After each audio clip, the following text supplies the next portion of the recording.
Gauri Suryavanshi, S मराठीमध्ये आपलं स्वागत। वळूया आजच्या बातमीकडे।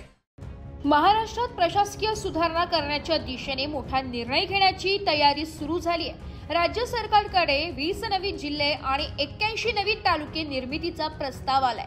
हा निर्णय घेण्यासाठी जनगणना, सीमांकन आणि भौगोलिक स्थितीचा सखोल विचार केला जाणार असल्याची माहिती महसूल मंत्री चंद्रशेखर बावनकुळे यांनी दिली आहे।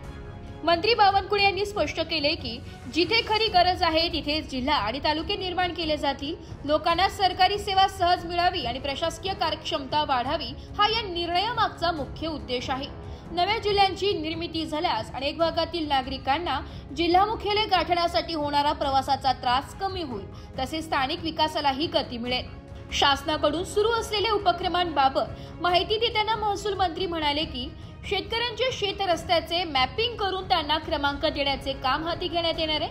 अतिक्रमण रोखण्यासाठी हा उपक्रम राबविला जाणार असून यामुळे शेतकरी बांधवांना त्यांच्या शेतापर्यंत पोहोचण्यास अडचण येणार नाही।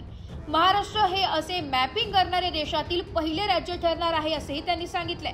बावनकुळे यांनी जाहीर केले की 17 सप्टेंबर ते 2 ऑक्टोबर या कालावधीत राज्यात छत्रपती शिवाजी महाराज महाराजस्व अभियान आणि सेवा पंधरवाडा राबविण्यात सुरुवात झाली आहे। या अभियानातून महसूल विभागाशी संबंधित तक्रारींचे निवारण, सेवा सुविधा आणि नागरिकांशी थेट संवाद साधण्यावर भर दिला जाणार आहे। विशेष म्हणजे या अभियानाची सुरुवात चंद्रपूर जिल्ह्यातून झाली आहे। यावेळी आदिवासी समाजाशी निगडीत महत्त्वाचा मुद्दा उपस्थित करताना त्यांनी सांगितले की आदिवासींच्या जमिनी भाडे तत्वावर देण्यासंदर्भात नवीन कायदा करण्याचा विचार राज्य सरकार करीत आहे। या माध्यमातून आदिवासींना त्यांच्या जमिनींचा अधिक चांगला उपयोग करता येईल आणि रोजगाराच्या संधीही निर्माण होतील असंही बावनकुळे म्हणाले।